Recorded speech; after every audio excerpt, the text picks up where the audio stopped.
Je voulais dire qu'on peut tous y arriver, qu'en fait, une fois qu'on commence le programme, quoi qu'il arrive, ça plante une petite graine, ça va pousser petit à petit, ça va débloquer des choses. Donc en fait, on peut pas échouer parce que tu vas d'office découvrir des choses qui vont te faire avancer. Actuellement, on a l'impression qu'on est un peu dans notre zone de confort, mais en fait, on n'est pas bien dans cette zone, donc c'est pas vraiment du confort, c'est juste on a peur de sortir de ce qu'on connaît. Il faut plutôt se focaliser sur les causes et pas sur les conséquences. Donc il y a personne qui va venir l'apporter sur un plateau, c'est à nous de faire le travail sur nous. Bonjour Tiffany. Bonjour Eliane. Je suis hyper heureuse que tu aies accepté aujourd'hui de venir parler de ton expérience personnelle avec le programme. Du coup, est-ce que tu peux nous dire déjà depuis quand est-ce que tu fais le programme ? J'ai rejoint en fin décembre ou début janvier, dans cette période-là. Je crois que tu avais lancé une promotion dans cette zone-là et c'était là que j'avais rejoint le programme. Ok, donc ça fait un peu plus de 6 mois, quoi. Ouais, 6-7 mois. On va commencer directement et après on va creuser un petit peu. Du coup, depuis le début du programme, est-ce que tu as perdu du poids? Et si oui, combien de kilos? Oui, j'ai perdu du poids, j'ai perdu environ 4 kilos. Sachant que j'ai perdu vite dans les premiers mois où j'ai vraiment fait la...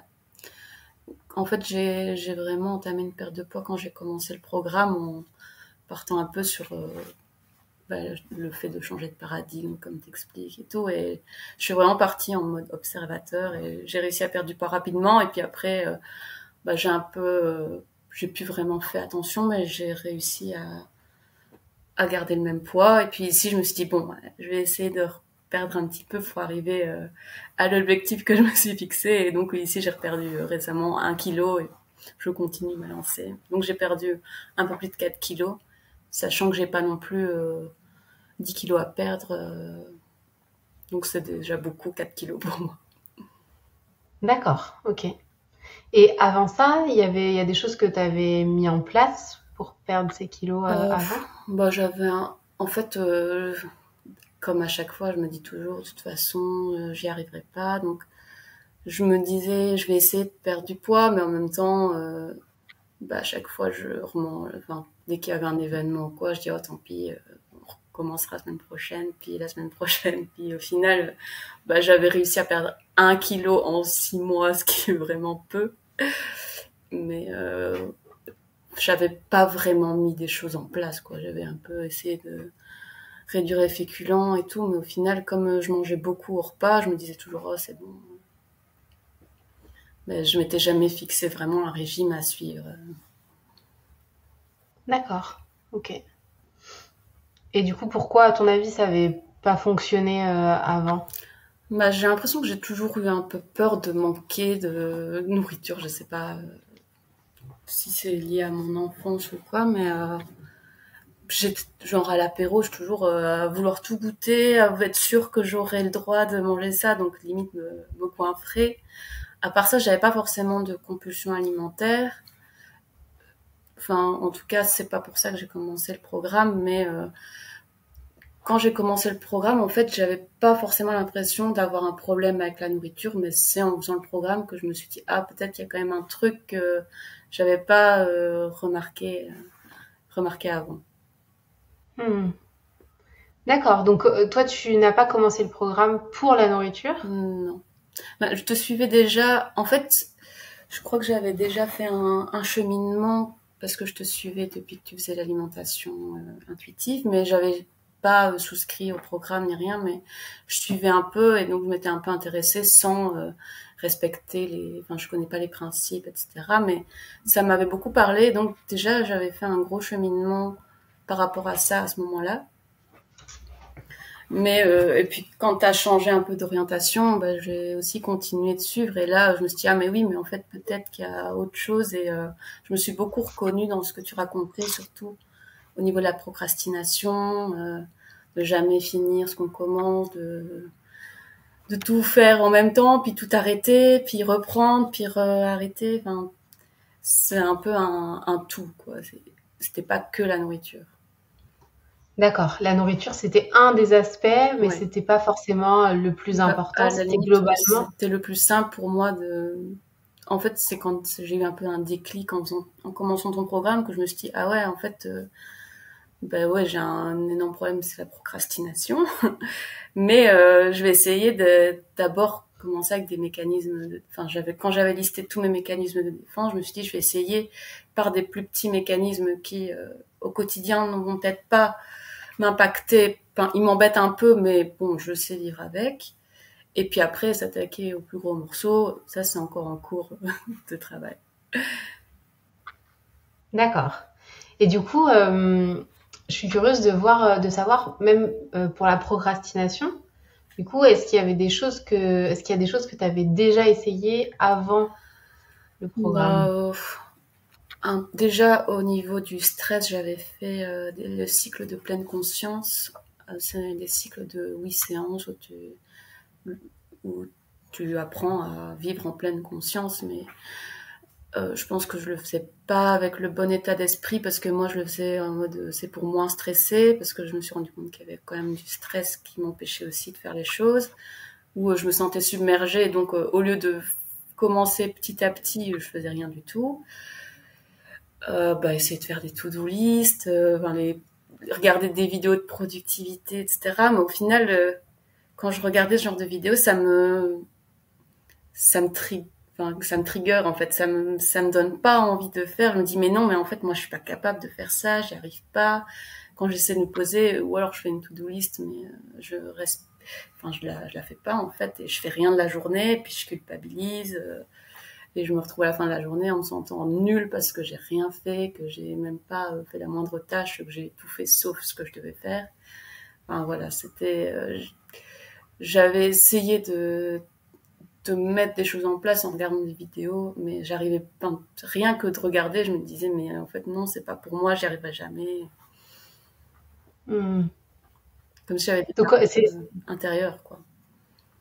t'as dit quoi, pardon? Des barrières que je me mets moi-même. Hmm. Oui, tu sentais que ce soit finalement sur la nourriture ou sur la procrastination, à t'entendre, c'était un peu les mêmes Ouais, c'est mécanismes, ça. c'est-à-dire que je m'intéresse à perdre du poids ou à travailler plus efficacement, être plus productive, et je vois qu'est-ce qu'il faut faire, mais j'ai l'impression de ne pas en être Ouais, capable, que moi, c'est pas pour moi. c'est ça. Un peu comme Ok. pour tout. Pareil pour le sport, je me mettais des programmes que je finissais jamais. Euh, ou même des activités. J'avais commencé la couture, j'ai arrêté en cours de route. Ben, je me trouve des excuses un petit peu, mais enfin, en même temps, non, certaines excuses sont bonnes, mais bon, ça n'excuse pas tout, quoi. Hmm. Oui, en fait, l'idée, c'est pas de dire que tu te trouves des excuses, que les excuses ne sont pas vraies, mais quand tu vois ce schéma Ouais, systématiquement c'est dans tous ça. les aspects de ta vie, tu te dis, bon, il y a peut-être quelque chose, quoi. Ok, super intéressant. Et là, le fait de faire le programme, qu'est-ce que ça a changé? Bah, ça, en fait, j'ai changé ma vision des choses et je me suis rendu compte que ce que ma tête me faisait croire, c'est pas forcément ce que je pensais intérieurement. Parce que quand j'ai commencé le programme et que tu as dit il faut changer de paradigme, enfin, avoir une autre façon de voir les choses, moi je me disais mais peut-être qu'en fait la vraie moi, c'est une fille qui est hyper introvertie parce que c'est ce que je pensais de moi en fait, que j'étais hyper introvertie, que personne ne m'aimait, que on dépensait vraiment alors que je sais très bien que les gens m'aiment en soi, parce que j'ai des amis qui s'inquiètent de ce que je suis. Et puis je m'étais dit peut-être qu'en fait je suis une fille timide qui mérite pas s'intéresse à elle. Et puis en fait, en avançant dans le programme, j'ai plutôt essayé de voir les choses de façon avec curiosité, en m'intéressant à ce que je pensais. Je me disais mais en fait c'est ta tête qui te dit ça, mais c'est pas la vérité. Donc, mais faut vraiment, comme tu l'expliques dans une de tes vidéos, c'est se mettre un peu, prendre un peu du recul, un peu comme un scientifique. Ça me parle vu que j'ai fait des études scientifiques et prendre du recul, observer avec curiosité, sans juger et dire ok, là je réagis comme ça, mais que voilà, qu'est-ce qu'on en fait? Mais c'est pas forcément essayer de trouver pourquoi on réagit comme ça, mais comment. Que du coup, ça te permettait enfin, ce que je comprends en tout cas, c'est que ça t'a permis de prendre de la distance Ouais, c'est ça. entre ce que tu pensais être vrai et Ouais, de prendre de la distance. Enfin, j'ai réussi à prendre de la distance par rapport à ce que je pensais, à mes croyances limitantes, on va dire. Et je me suis rendu compte qu'en fait, c'était mon cerveau qui parlait, mais que je ressentais pas forcément. J'arrivais pas je gardais beaucoup de choses pour moi, sans jamais les exprimer. Et puis, au final, parce que ce que je pensais était totalement faux, quoi.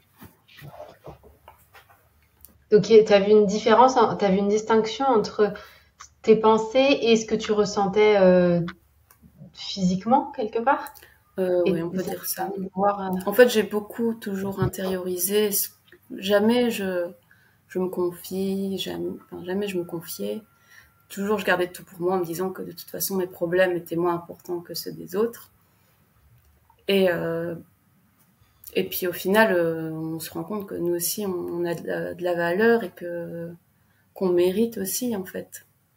Et qu'en fait, c'est nous-mêmes qui devons être acteurs de notre bien-être et pas attendre que ce soit les autres qui viennent se soucier de notre bien-être.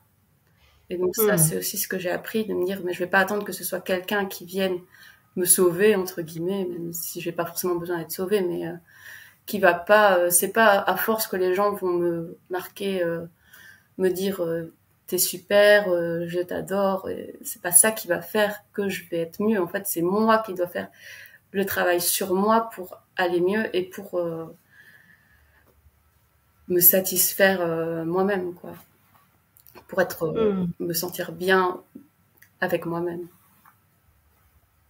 D'accord, ouais, c'est hyper intéressant. Ça veut dire que ça t'a donné un peu le déclic de de faire ce travail sur toi, finalement, au lieu d'attendre que les choses changent ou juste se dire, ben, je suis comme ça et ça changera pas. Ah, parce que avant le programme, tu te disais quoi?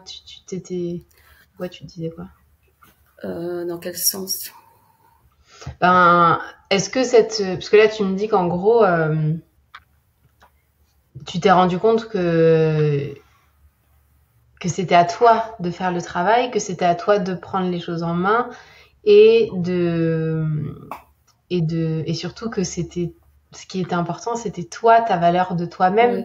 Ouais. En Euh, fait, avant, ce que je faisais, c'est que j'essayais toujours de le faire. Enfin, je n'exprimais rien, je faisais de façon détournée et je donnais en espérant recevoir en retour. Et les gens, en fait, je me rends compte que je me suis aussi rendu compte grâce au programme qu'on a tous nos traumas entre guillemets et qu'on réagit tous avec nos micro-traumas, notre enfance, notre vécu, et qu'on va pas forcément prendre les choses de la même façon. Donc peut-être que moi, ce que j'exprime pour quelqu'un d'autre, mais lui, il le comprend pas de cette façon-là. Et moi, je suis plus à rendre des services ou faire des petites choses comme enfin, pour montrer mon amour aux gens. Et peut-être qu'ils se disent juste, bah, elle me rend service, bah, c'est cool, bah, voilà. Et moi, je me disais, bah, j'aimerais bien qu'on fasse la même chose en retour, mais en fait, j'exprimais pas mes besoins, je gardais tout pour moi, quoi, clairement. Et puis, hmm, je me disais, de toute façon, si s'ils font pas les choses pour moi, c'est que bah, je mérite peut-être pas, que je mérite pas. Et en fait, je me remettais sans cesse en question, à toujours me dire qu'est-ce que j'ai fait de mal pour mériter ça. C'est forcément moi qui ai fait quelque chose, c'est pas possible. Enfin, toujours sans cesse une remise en question qui me pourrissait littéralement la vie parce que ça me rendait triste aussi de me dire, enfin, de me dénigrer tout le temps comme ça et de penser que je valais pas la peine, quoi. hmm. Et dans le programme, les notions d'état émotionnel et d'émotions enfouies, comment elles t'ont parlé?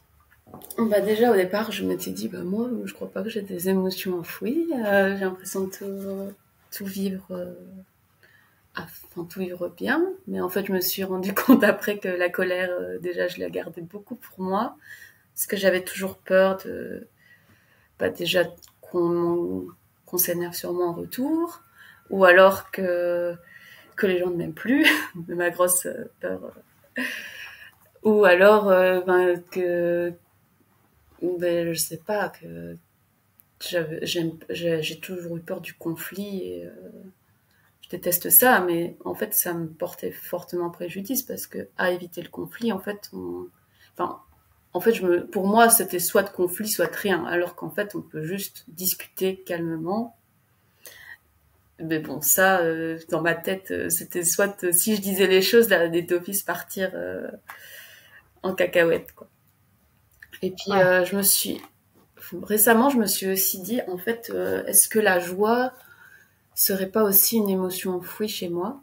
Parce que j'ai l'impression que je suis jamais pleinement satisfaite d'un moment que je vis, alors que je suis censée être super heureuse.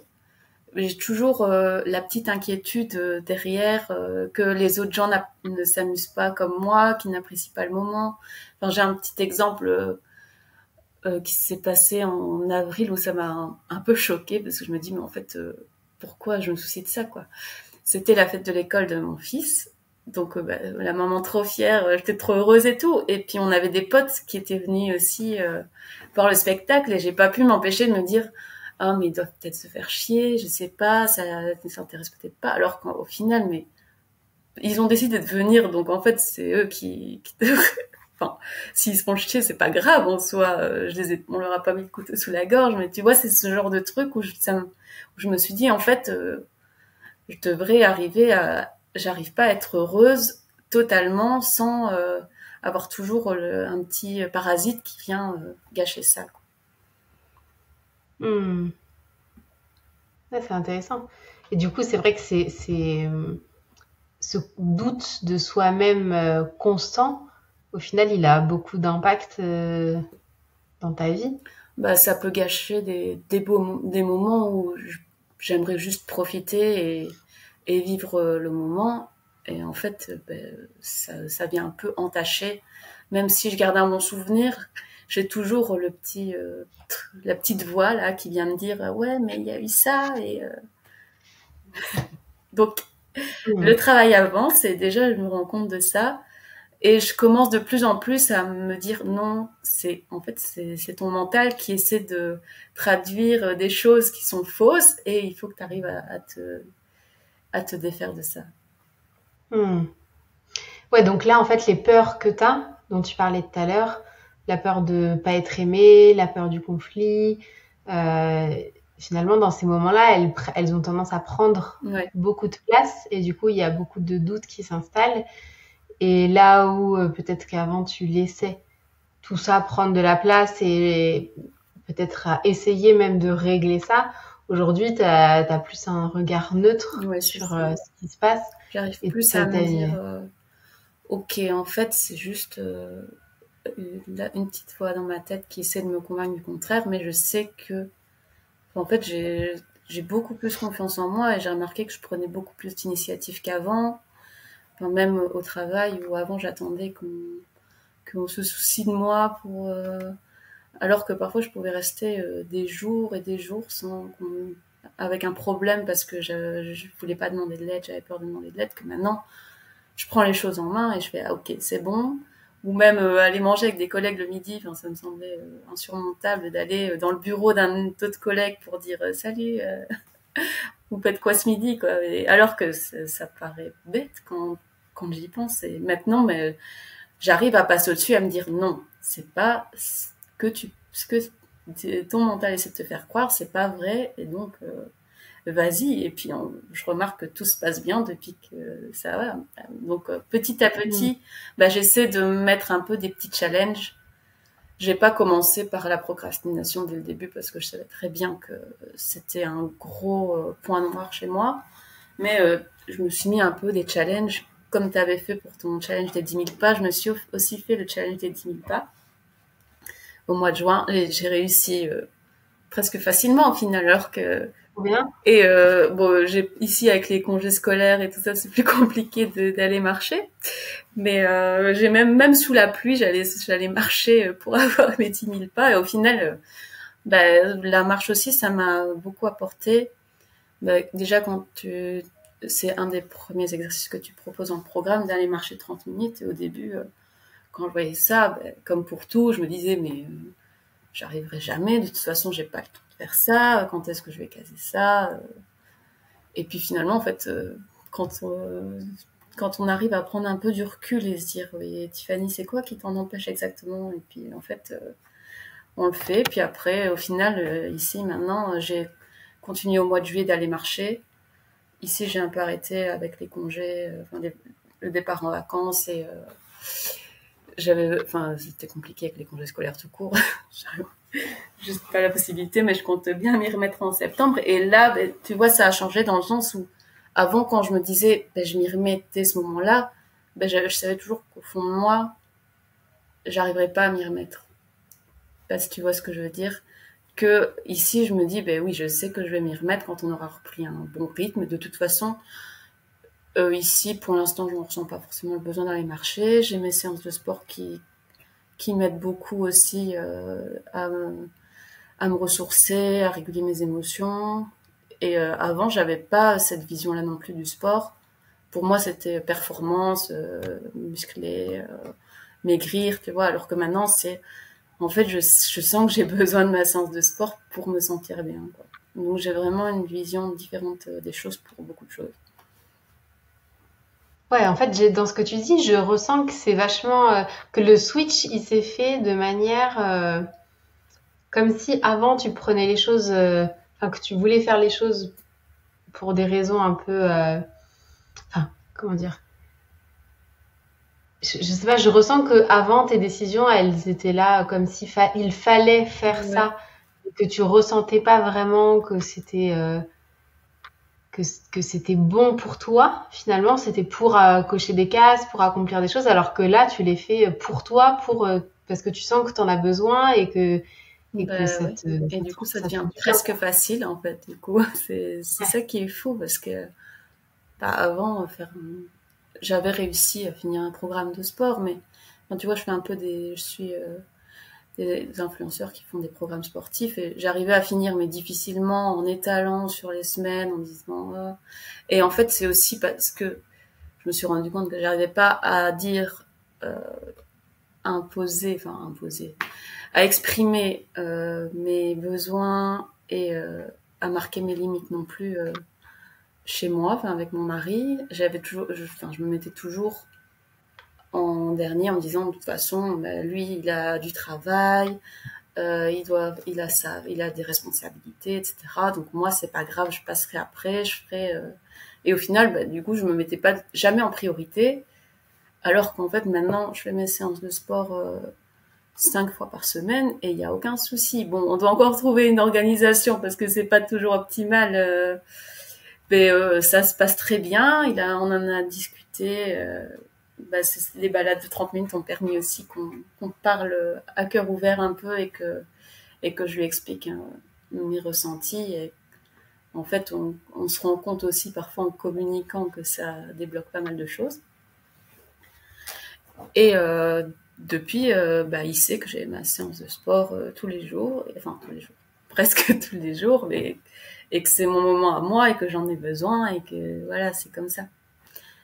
Et pareil aussi pour la colère, j'essaye encore je tâtonne encore un peu parce que j'ai tendance à un peu exploser dès que j'apprends quelque chose qui va me frustrer ou qui va m'énerver ou qui n'est pas dans ce que j'avais prévu.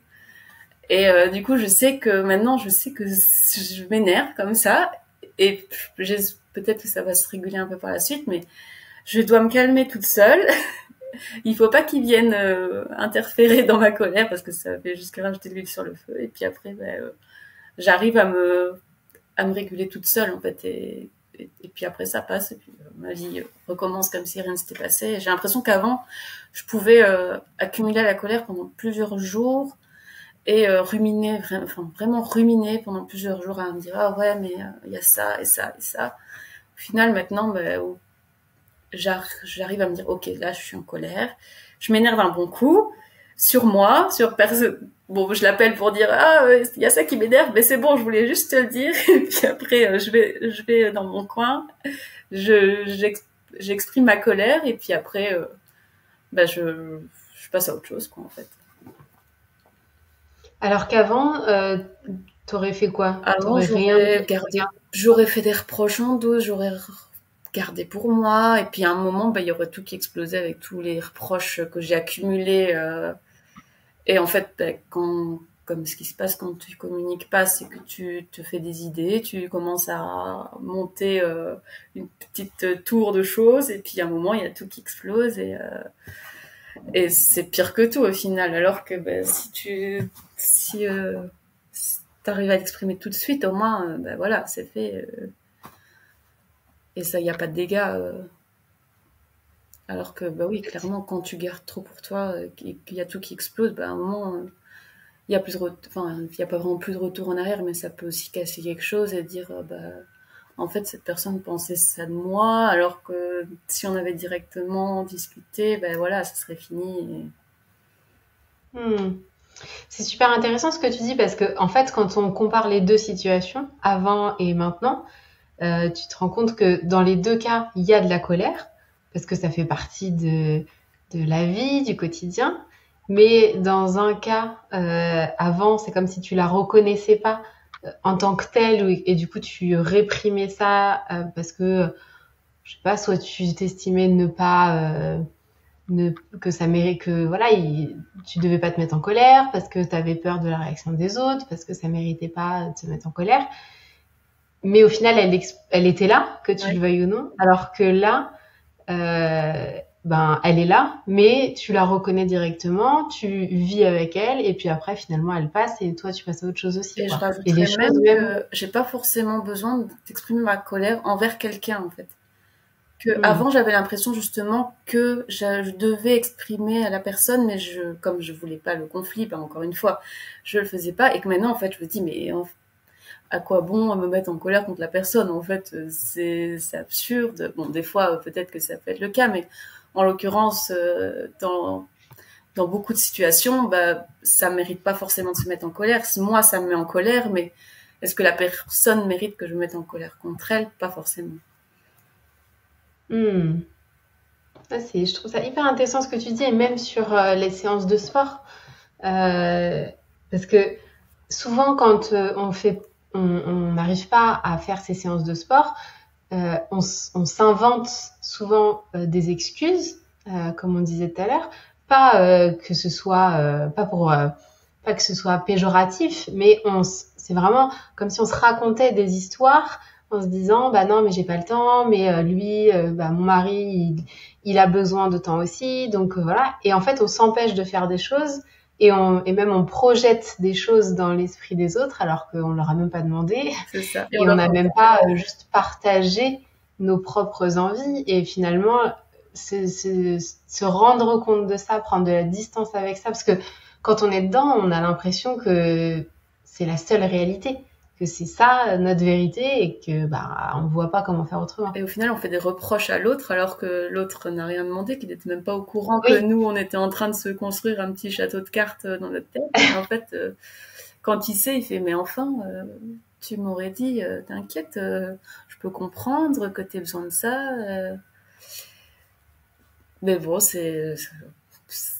clairement, je peux dire que ton programme m'a ouvert les yeux sur beaucoup de choses à ce niveau-là, ça c'est sûr. donc si tu devais revenir sur les différents aspects de ta vie où ça a eu un impact, tu dirais quoi? Déjà, mon estime de moi, ça a beaucoup joué. J'arrive à être fière de moi et je pense que déjà aussi, ça me permet aussi de me rendre compte que j'ai pas besoin que les gens m'aiment en fait. Avant je voulais que les gens m'aiment, maintenant je me dis mais, je suis contente si les gens m'aiment, mais voilà, c'est pas mon but dans la vie non plus. Je dois faire je dois faire ce qui me plaît et ce qui me fait du bien, bon, sans en restant dans le respect des autres évidemment. Ça m'a permis d'avoir une vraie routine de sport, d'avoir des résultats sportifs. D'ailleurs, je me suis quand même pas mal musclée depuis ces derniers mois. J'ai perdu du poids. Ça aussi, c'est un truc cool. J'arrive à manger de façon équilibrée, à me dire, bon, ici, tu sais que enfin, t'as envie d'un peu perdre du poids parce que tu veux rentrer dans ta robe pour le mariage de ta sœur. Donc, ben, voilà, il faut un peu faire attention, mais j'arrive à le faire sans mettre de pression ou stressé ou quoi que ce soit. De toute façon, il y a rien de grave en soi. Au pire, il y a toujours moyen de trouver une autre robe, hein, mais bon. Qu'est-ce qui est d'autre à changer? Beaucoup de choses, mais j'essaie de retrouver ce que j'avais. Bah déjà, j'arrive à exprimer des émotions. J'arrive plus à exprimer mes besoins et à me rendre compte que si je n'exprime pas mes besoins, personne ne les donnera à ma place et personne ne n'y répondra. Pas forcément, les gens ne peuvent pas deviner ce dont j'ai besoin si je ne l'exprime pas. Bon, ça c'est encore en cours de travail. C'est déjà, ça va déjà beaucoup mieux qu'avant. Puis j'ai aussi appris, et ça franchement, avant je l'avais jamais fait, mais parler de ma santé mentale avec mon entourage. En fait, moi je me suis toujours estimée comme une fille chanceuse parce que j'ai quand même fait des études poussées, j'ai un métier qui est plutôt honorable, j'ai mon mari avec qui je suis depuis nos 17 ans, donc ça va faire 15 ans qu'on est ensemble. Enfin, je sais que beaucoup de mes amis m'envient pour ça. J'ai un petit garçon qui est super. Enfin, tu vois, je me suis toujours dit, en fait, je ne mérite pas de me plaindre parce que j'ai tout ce qu'il faut dans ma vie. J'ai une maison, une belle maison avec un beau jardin, là où on voulait habiter. Enfin, tu vois, on a tout ce qu'il nous faut. Enfin, j'ai des potes, machin, mais en fait, j'avais toujours l'impression de pas être à ma place, qu'il manquait quelque chose, etc. Et mais je n'arrivais pas à l'exprimer en fait. Et c'est vraiment quand je voyais tes vidéos que je me dis, putain, mais en fait, elle a mis le doigt sur un truc, sur un truc que je ressens. C'est pour ça que j'ai souscrit au programme. Et et donc ouais, c'est pour ça que du coup, j'ai commencé à parler avec mes amis de ma santé mentale et en fait, je me suis rendu compte que il y en a plusieurs qui étaient dans la même démarche, mais en fait, on n'en parle pas forcément. On garde beaucoup ça pour nous et c'est super intéressant aussi d'échanger avec les autres et ça permet aussi de nous penser à d'autres choses et de voir d'autres aspects parce qu'on fait pas tous le même travail évidemment, mais ça donne aussi envie que les autres se sentent bien et fassent un cheminement comme nous on le fait. Bon, c'est pas parfois on n'est juste pas prêt en fait. Comme moi j'étais pas prête quand j'ai commencé la pleine conscience. En fait j'étais pas prête et à changer mon état d'esprit. Et en fait peut-être que j'avais pas compris non plus qu'il fallait que je change mon état d'esprit. Enfin bref, je sais, c'est parfois difficile à exprimer parce que c'est pas palpable en fait, donc on n'arrive pas à se dire qu'est-ce qui a switché, comment. Et parfois on a du mal aussi à se dire comment c'était exactement avant. Qu'est-ce qui me bloquait vraiment en fait. C'est ça que pas toujours évident. Que tu peux dire, par exemple pour la nourriture, là je peux dire ouais avant je mangeais tout ça et maintenant non, j'arrive en fait à me contenter d'un carré de chocolat alors que moi avant quand je voyais des vidéos de filles qui disaient ah moi pour mon goûter je mange un carré de chocolat, je disais mais c'est n'importe quoi, personne ne fait ça, moi c'est une tablette ou enfin tu vois c'était au moins 3 carrés et puis un autre truc à côté, ça suffit pas. Et puis maintenant mon goûter c'est une poignée d'amandes et un carré de chocolat et j'ai même pas envie de prendre un deuxième carré. Enfin et pourtant c'est pas que je me suis restreinte ou quoi, enfin, je sais pas. Parfois j'arrive juste pas à expliquer en fait, il y a eu un switch. Mais je pense que c'est les meilleures transformations en fait, parce que souvent on espère avant de commencer que la transformation, le changement le déclic va arriver d'un jour à Ouais, l'autre. c'est ça. Mais en fait, en général, c'est pas comme ça que ça se passe. Tu me diras ce que t'en penses, mais en général, c'est plutôt au fur et à mesure, euh, ton état d'esprit change, tu vois les choses un peu différemment, et au bout d'un moment, finalement, ton comportement évolue. Et tu regardes en arrière à un moment donné, et tu te dis, mais attends, avant je faisais ça, et maintenant je fais ça, mais comment je faisais pour faire ça avant? Et enfin, comme tu dis, c'est pas hyper palpable, c'est que en regardant en arrière que tu te rends compte du chemin parcouru. Ouais, c'est ça. En fait, j'ai eu un moment, un gros déclic sur un micro-trauma de l'enfance, enfin, des choses que je pensais de moi, et qu'en fait, je me suis rendu compte que c'était juste des idées que je m'étais faites pendant mon enfance. Et en fait, bah, à ce moment-là, ça m'a beaucoup fait pleurer, et qu'à chaque fois que j'y repensais, j'avais envie de pleurer. Enfin, je pleurais pour la petite fille que j'étais. Et en fait, j'ai vraiment senti ce que tu disais. J'avais de la compassion pour la petite fille que j'étais, et me dire, mais en fait, t'as pensé tout ça alors que t'avais juste besoin d'un gros câlin et qu'on soit là pour toi et qu'on te dise que non, tu étais une petite fille importante et que c'est pas que tes parents ne t'aimaient pas, c'est juste ils avaient aussi leur propre trauma, et donc ils n'ont pas pu subvenir à ce dont tu avais besoin à ce moment-là.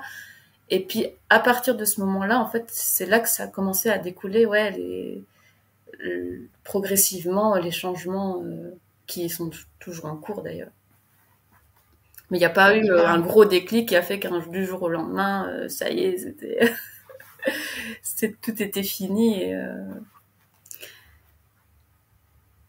Et ça, c'est un micro, un trauma sur lequel tu es revenu pendant un exercice de réflexion par écrit, pendant une séance d'intégration. Comment ça se En fait, ça, c'était vraiment, je crois que c'était en discutant avec une des filles du groupe qui était venue me parler en me disant j'ai l'impression qu'on a un peu le même vécu.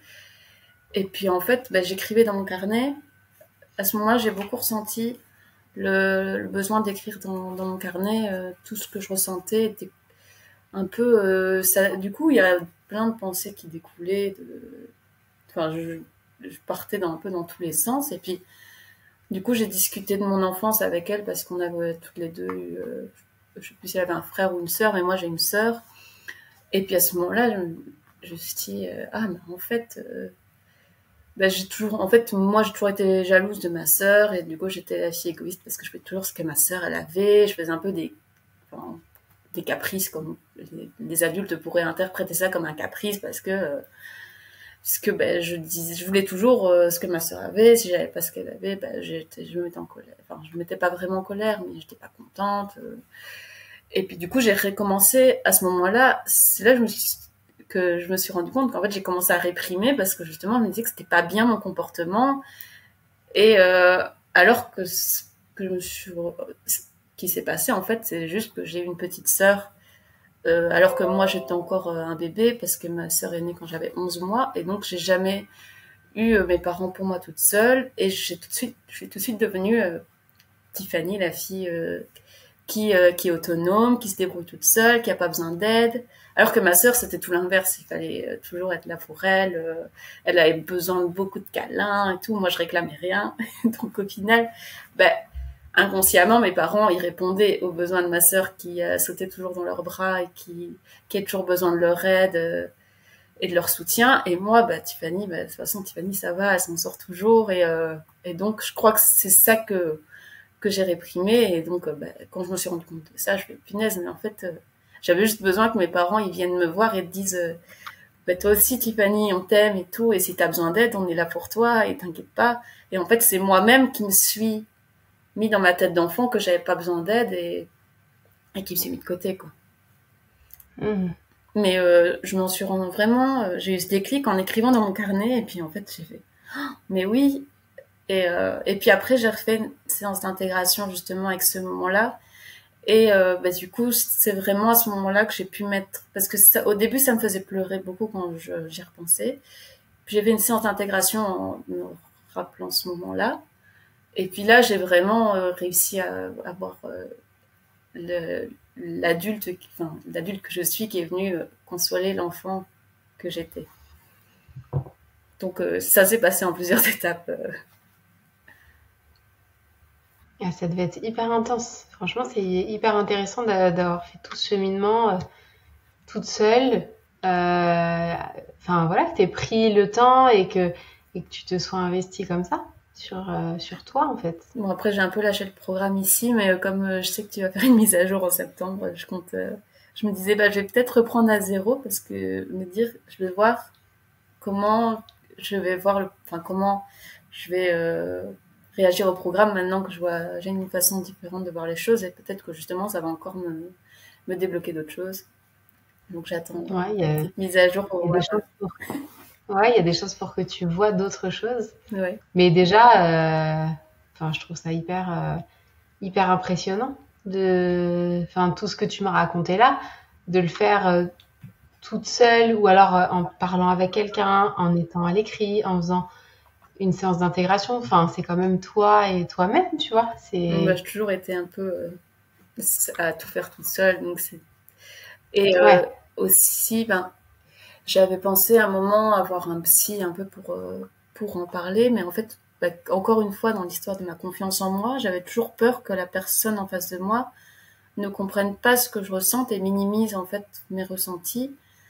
Et donc que ça me fasse encore plus perdre confiance en moi parce que c'est toujours ce qui s'est passé dans ma vie en fait. Dès que je recevais une critique de quelqu'un, que bah, j'ai subi du harcèlement scolaire, j'ai certains professeurs, enfin un professeur en l'occurrence qui m'a un peu rabaissé et tout. À chaque fois qu'il y avait un petit événement comme ça, en fait, ça me faisait encore diminuer ma confiance en moi et je mettais énormément de temps à remonter la pente et j'avais peur que voir un psy, ben, on ne sait pas toujours sur quelle personne on va tomber, même si ils veulent ton bien-être, parfois, si, ben, tu t'es pas forcément pris de la bonne façon et tu trouves, t'as pas forcément le match.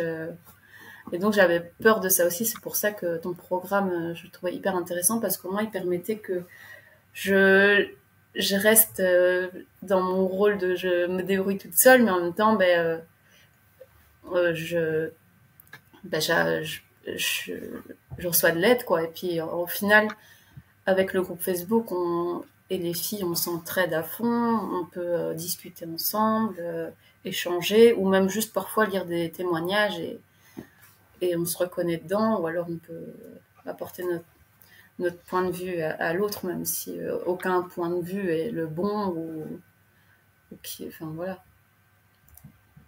Et puis aussi je lis des livres en parallèle, notamment ceux que tu as conseillés. Et puis le podcast et tout ça. Enfin, bref, plein de choses qui permettent aussi de. Parfois, on comprend pas forcément le concept bien quand on voit la vidéo une première fois, puis après, bah, ça permet un peu d'enfoncer le clou et de dire ah oui, en fait, expliquer de cette façon-là, peut-être que ça me parle plus. Enfin voilà. ouais. Oui, ça permet d'ouvrir des portes en fait et d'être plus réceptive à des messages qu'on avait même peut-être déjà entendus Et parfois, et qu'on c'est juste comprenait pas. notre mental aussi qui nous empêche de recevoir les messages et que, à force, on commence à l'intégrer et on se fait ah mais oui, en fait. Enfin, des fois, je regardais des vidéos de ton programme aussi en me disant ah, mais oui, mais en fait, elle l'avait dit ça, mais c'est juste, ben, je l'ai zappé quoi. Ouais, ouais, ouais. Ouais, c'est hyper intéressant. Euh, et d'ailleurs, tout à l'heure, tu disais, c'est pour ça que j'ai suivi ton programme. Comment ça s'est passé, ta décision de suivre le programme? Bah, Qu'est-ce qui t'a donné envie? j'avais vu que tu l'avais sorti en septembre et mais j'avais hésité et puis je m'étais dit non, c'est pas pour moi. Enfin, encore une fois, ouais, j'ai pas besoin d'aide, machin, c'est bon, j'ai pas envie de dépenser de l'argent pour rien, quoi, tu vois. Je savais pas si ça allait fonctionner, sachant que je finis jamais rien non plus. Enfin, je finissais jamais rien. Et puis, au fur et à mesure, tu as aussi sorti des vidéos sur YouTube où tu rentrais un peu plus dans les détails. Qu'au début, bah, je pense qu'il y en a plusieurs aussi qui n'avaient pas forcément compris ton changement de direction et qu'on se demandait encore où est-ce qu'elle veut vraiment en venir, quoi. Et puis, en fait, au fur et à mesure, bah, ça se concrétisait et je sais pas s'il y a une vidéo qui m'a parlé plus qu'une autre ou plusieurs, mais je sais je pense que tu avais parlé d'état émotionnel et je pense que ça m'avait énormément parlé. Et en fait, je pense que c'était une des premières fois où tu parlais pas forcément de nourriture. Parce que même si tu parlais de nourriture, je me reconnaissais, mais pas forcément en mettant le mot nourriture. Mais là, pour une fois, tu parlais d'autre chose que de la nourriture et je me suis dit, ah ouais, ok, c'est bon, on parle la même langue, je comprends ce qu'elle veut dire et je crois que ce programme peut m'aider. Ok, ok, hyper intéressant. Et avant de commencer, t'avais des peurs? Bah, j'avais un peu peur de pas pas finir le programme, de commencer, de pas finir, de pas réussir à me dégager du temps pour le faire. Et puis au final, j'ai décidé de prendre du temps pour moi en fait et de mettre pour une fois mes besoins, mes besoins en priorité et j'ai réussi à le faire. En fait, je sais pas pourquoi cette fois-ci, c'était la bonne quoi. J'ai dit à mon mari, écoute, j'ai commencé un programme pour me sentir mieux. Je pense que ça va me faire du bien, donc ben, ça va me prendre, peut-être prendre du temps parce que il y a des exercices, il y a des vidéos à regarder, etc. Donc peut-être que j'aurai moins de temps le soir, on ne pourra pas regarder telle série parce qu'au final, des fois, on regarde juste une série, mais en fait, j'aimerais bien faire autre chose, mais j'ose pas forcément lui dire. Et que là, j'ai dit, ok, je te laisse pas le choix en fait. Et puis en fait, il m'a compris, mais c'était tout simple en fait. Hein. Ouais, ah, c'est fou. Donc c'était finalement le premier pas Ouais, c'est ça. euh, vers où tu t'es mise toi en priorité, le fait d'acheter le programme et de Ouais, t'investir c'est dans le ça. programme. Ouais. Trop bien. Ok. Et, euh, et aujourd'hui, justement, si tu regardes la Tiffany d'avant le programme, qu'est-ce que tu auras envie de lui dire? Euh, J'aurais envie de lui dire, te mets pas de pression déjà. Essaye de ne pas trop te juger. Tu mérites, tu mérites d'être fière de toi, d'avoir confiance en toi, parce que t'es une fille cool. Et puis, prends ton temps. Franchement, il n'y a pas de pression. T'as pas d'objectif de rentabilité. C'est ton bien-être avant tout. Et il faut pas te soucier autant des autres. Prends d'abord soin de toi et puis après, tu verras, le reste va suivre. Quoi. Aujourd'hui, là, bon, du coup, on a bien compris que ça t'avait permis de faire quand même beaucoup d'avancées dans différents aspects de ta vie. Mais tu disais tout à l'heure aussi que au niveau enfin, c'était difficile pour toi de mettre de l'argent sur toi, de dépenser finalement pour ton bien-être parce que tu disais, ben voilà, je vais quand même bien, j'ai pas besoin de dépenser de l'argent pour moi, juste pour moi. Et enfin, je peux comprendre complètement en fait quand au quotidien on a déjà du mal à se mettre en priorité et qu'on a peur de pas terminer les choses, c'est difficile de se dire ben je vais mettre 300 euros, 400 euros Ouais. juste pour moi avec ces peurs-là quoi. Comment toi tu vois les choses? Déjà, le fait d'échelonner les paiements, ça a un peu aidé aussi à se dire, au final, quand tu le divises par 4 mois, ça fait déjà moins cher. Et puis, oui, en fait, si c'est pour aller mieux, ça vaut le coup de mettre de l'argent. De toute façon, tu vas aller voir un psy. Au final, tu vas aussi mettre de l'argent. Peut-être que ce sera moins d'un coup parce que tu vas par séance et tout. Mais au final, ici, l'avantage du programme, c'est que tu te dis pas justement, ok, j'ai autant de séances, ça va me coûter autant et donc il faut que je fais du chemin. Que ici, tu as le programme, tu as tout le temps qu'il te faut, tu peux prendre ton temps, il n'y a personne qui va venir derrière à te demander plus d'argent si tu n'arrives pas à te sentir mieux dans les temps. Et, euh, et voilà, et clairement, ça vaut le coup pour se sentir mieux de dépenser de l'argent. Voilà. Après, chacun a une vision différente des choses, évidemment. Et je sais qu'il y en a qui vont se dire, ouais, comment un programme peut t'aider. On a tous aussi des besoins différents et il y en a qui ont plus besoin d'avoir un échange. Et là, forcément, il y a moins d'échanges avec toi, vu que si on veut un échange, il faut réserver une séance de coaching. Mais moi, j'avais pas forcément le besoin de. Peut-être qu'à un moment, je le ferai, je ne sais pas, mais je ressens plus le besoin de faire mon petit cheminement toute seule et de me dire. Et en fait, c'est petit à petit que parfois j'avais des trucs qui me venaient. Et puis au final, ouais, au départ, quand j'ai commencé le programme, je me suis dit, allez, dans 3 mois, c'est bon, tout ira mieux, machin. Et puis en fait, je me suis rendu compte quand on ouvre la boîte de Pandore, qu'on fait, ah ben non, en fait, il y a beaucoup de choses que j'avais même pas imaginées, quoi. Et donc, ouais. Ouais. Ouais. En fait, c'est intéressant parce que c'est à la fois il y a beaucoup de choses et à la fois on avance sur des chemins peut-être auxquels on s'attendait pas C'est clair. forcément à avancer. Je crois que Et du beaucoup de coup, oui, filles on au découvre beaucoup programme, de choses. au départ, l'ont rejoint pour leur compulsion alimentaire et au final, j'ai l'impression que les 3 quarts des sujets, ça parle même plus d'alimentation, en fait. Ça parle de, de son enfance, de ses émotions et la nourriture. Bah oui, forcément, il y en a qui sont fort impactés par ça, donc ça revient. Mais j'ai l'impression vraiment que le sujet principal, c'est plus la nourriture, en fait. En fait, tout le monde se rend compte que c'est qu'une partie du problème et qu'il y a plein de choses autour qu'on peut régler qui vont permettre justement après de pouvoir passer au-dessus de ça. Ouais. Bah, d'ailleurs, c'est intéressant parce que toi, du coup, tu me suis depuis que je parle d'alimentation intuitive et tout ça. Et c'est vrai que comme je parle de perte de poids là dans le cadre de ce programme, beaucoup ont l'impression que du coup, on va revenir un peu dans la diet culture, dans les restrictions, dans faire attention à ce qu'on mange Oui, et à se encore. priver et tout ça. Et je sais qu'il y en a beaucoup qui ont peur de revenir. Et comme je parle de la perte de poids dans le cadre de ce programme, beaucoup ont peut-être l'impression qu'on va revenir dans la restriction, dans la privation et tout ça. Comment tu l'as ressenti là dans ce programme?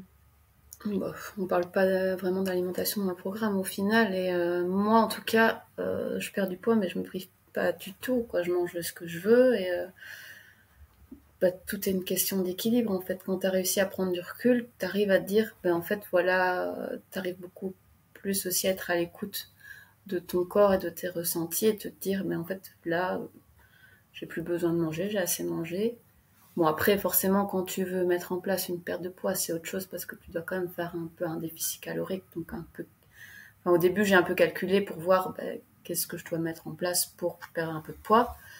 Mais malgré ça, j'ai juste rééquilibré mon alimentation.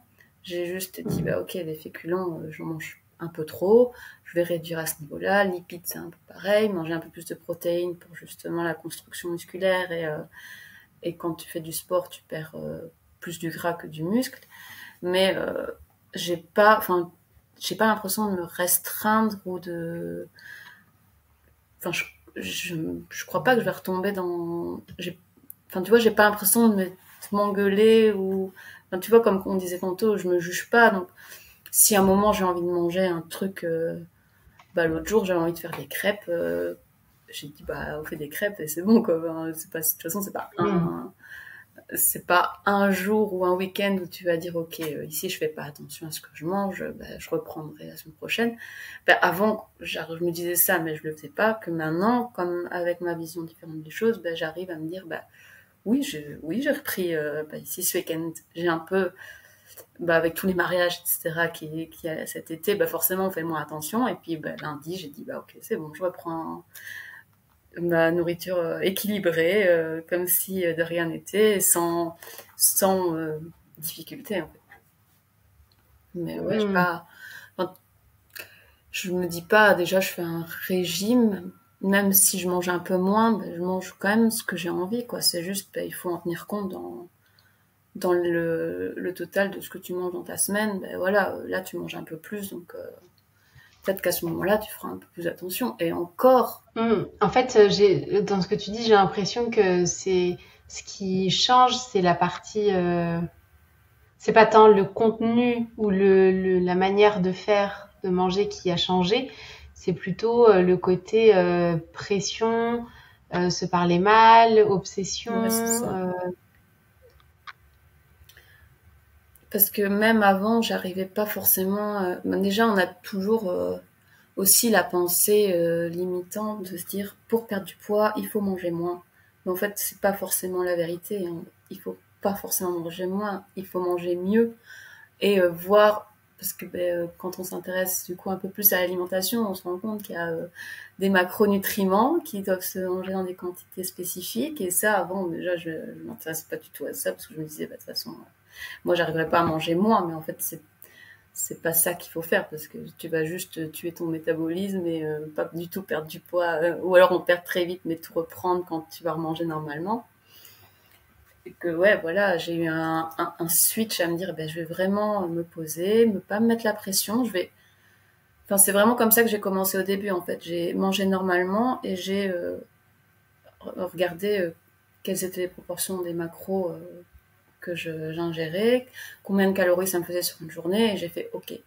Bon, là, ça fait tel impact, là, ça fait tel impact. Enfin, un peu le petit scientifique qui fait qui observe et qui juge pas, quoi. Je fais OK, ça, j'ai mangé peut-être un peu trop, peut-être que ça, il faudrait que je réduise un peu. Et puis, au final, ça s'est fait assez naturellement et je me suis rendu compte qu'en fait, je mourrais pas de faim du tout en rééquilibrant mon alimentation, quoi. Hmm. Et ouais, parce que ça, tu avais tendance à le penser du coup avant le programme, de se Ouais. dire mais si je fais attention, je vais manquer, tout ça. Ouais, mais je pense aussi que c'était. Enfin, comme je t'avais dit au début, que j'avais toujours l'impression que j'avais manqué de nourriture ou que j'avais besoin de manger plein de choses, de tout goûter, etc. Que j'ai plus forcément ce truc-là maintenant, que je me dis, mais en fait, je vais manger ce que j'aime, je vais manger un peu de ça, et puis après, on verra si j'ai encore envie. Et des fois, même, je vais au restaurant. Bon, je suis pas très dessert de base, mais bon, des fois, ça peut arriver. Ou alors, je me dis, je vais prendre une entrée, un plat. Et puis là, je me dis, bon, je vais déjà manger ça. Et puis après, je vais pas tout commander parce que je sais que je vais tout manger si je commande tout. Je commande ça. Et puis après, on verra. Et puis au final, je me rends compte à la fin du repas, je fais, en fait, non, j'ai pas forcément envie. Ou alors un dessert. Enfin, avant, j'avais des paquets de chips dans l'armoire, qu'on a toujours d'ailleurs, hein, ou des biscuits dans l'armoire. Et si il suffisait que le paquet soit entamé, c'était plus fort que moi en fait. Je finissais le paquet. Que maintenant, je sais même pas s'il y a un paquet entamé dans l'armoire parce que je l'ouvre même plus. Je l'ouvre que quand on a des invités et que qu'on prépare l'apéro, quoi. Donc ouais, enfin parfois on sait juste pas expliquer. Enfin, c'est vraiment le cheminement qui a fait aussi l'état d'esprit qui a changé et qui fait que c'est facile entre guillemets. Ouais, ouais. Donc ce que tu dis, c'est que c'est pas un travail vraiment concentré sur Non, l'alimentation qui a fait changer ça. non, C'est plutôt toi, ta manière d'appréhender tes pensées, d'appréhender ta vision, enfin, toi, ta manière d'appréhender les choses dans ton ouais, quotidien et qui a découlé sur un changement de comportement sur ton alimentation, quoi, notamment. ouais, c'est ça. En fait, je me suis pas du tout focalisée sur l'alimentation, en fait, et ça a découlé naturellement de mon cheminement.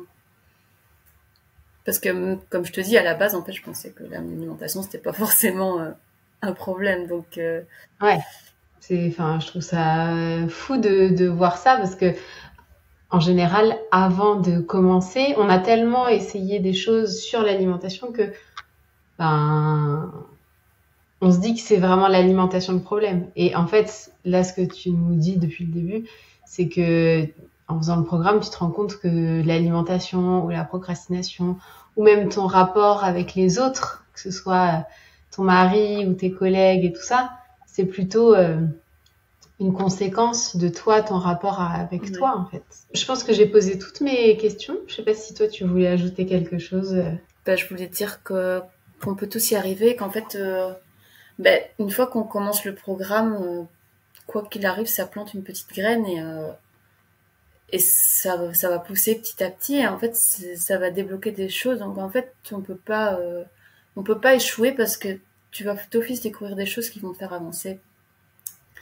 Et actuellement, on a l'impression qu'on est un peu dans notre zone de confort, mais en fait, on n'est pas bien dans cette zone. Donc, c'est pas vraiment du confort, c'est juste ce qu'on connaît et on a peur de sortir de ce qu'on connaît. Et donc, en faisant ce travail, c'est justement à ce moment-là qu'on sera plus dans le confort, si on peut dire ça comme ça. Et donc, plutôt, ce que j'avais dit, c'est qu'il faut plutôt se focaliser sur les causes et pas sur les conséquences. Donc, bah, pourquoi on fait ça? C'est pas, c'est pas, c'est le problème de la nourriture, c'est le problème de la procrastination, c'est qu'est-ce qui cause qu'on fait ça, quoi. Et que c'est nous qui avons la réponse et que il y a personne qui va venir l'apporter sur un plateau. C'est à nous de faire le travail sur nous-mêmes. Et puis, comme tu l'as dit, Eliane, le premier changement, c'est changer de paradigme. Et c'est ça qui fait vraiment le premier déclic. Mais faut juste rester curieuse, pas se juger, être patiente avec soi-même, avoir de la compassion pour soi, et ça va venir petit à petit, quoi. Et il faut pas perdre espoir. Merci beaucoup pour ton témoignage. Et en plus, je suis hyper ravie que tu mettes autant en avant le changement de paradigme parce que je sais très bien quand on commence le programme, pour toutes celles qui font le programme ou celles qui feront le programme, je sais très bien que quand on commence un programme, c'est un module qui peut paraître, qu'on peut avoir envie de passer vite parce que on veut du concret, on veut que ça avance et tout ça, et on veut directement aller dans les émotions enfouies et tout ça. Sauf que vraiment, c'est la clé de changement de C'est pour paradigme. ça que je le dis, parce que j'ai remarqué qu'il y a beaucoup de filles qui restaient qui avançaient dans le programme et puis parfois je reviens et je leur dis, les filles, revenaient sur la vidéo. Eliane l'a répété plusieurs fois. Il faut d'abord changer de paradigme et pas se focaliser sur les compulsions. En fait, même si c'est plus facile à dire qu'à faire, parce qu'au final, moi, j'ai pas de compulsion, donc je suis pas forcément la mieux placée pour. Mais je sais qu'il y a d'autres filles qui ont réussi à passer au-dessus des compulsions. Donc, c'est juste que parfois, on n'arrive pas à se mettre en programme non plus, parce que peut-être qu'elles se sentent pas prêtes non plus. Je sais pas. Enfin, je suppose que c'est ça. Et donc, elles n'arrivent pas à voir le programme vraiment comme tu. Elles n'entendent pas le message que tu essaies de leur faire passer, quoi. Ouais. Je suis hyper ravie que du coup, toi, tu l'aies vu et qu'en plus, tu veuilles le partager en plus parce que, comme tu l'as bien dit, je pense que parfois on n'est pas prête, parfois on a besoin que quelqu'un d'autre nous le dise avec différents Oui, c'est mots. ça. Donc, ouais, merci pour ça et félicitations, hein, franchement, pour ton travail sur toi, pour ton évolution, même si voilà, t'as encore, tu me disais que tu avais encore des trucs, du travail à faire et tout ça. Et je suis sûre que tu vas redécouvrir des choses encore sur toi. Mais je trouve que de la manière dont tu en parles, on voit que c'est hyper positif et que finalement, même si tu as encore du travail à faire sur toi, c'est quelque chose d'assez positif pour améliorer encore les choses et pas en mode il n'y a rien qui va et je veux encore que je fasse un travail sur moi. Tu vois, j'ai Au l'impression début, que j'ai c'est pu au penser contraire. comme ça. Au début, Ouais, clairement. Tu sais, quand tu découvres tes micro-traumas et tes émotions, et tu dis, oh punaise, en fait, c'est que, c'est que la partie émergée de l'iceberg, il y a encore plein de choses derrière et ça peut être un peu décourageant et de se dire, et peut-être qu'il y en a qui s'arrêtent là à se dire, ah ouais, en fait, non, il y a trop de travail. Mais en fait, petit à petit, on y arrive et on sait qu'il y a du travail, mais en fait, on sait aussi que c'est pour un mieux et que c'est pour aller mieux, quoi.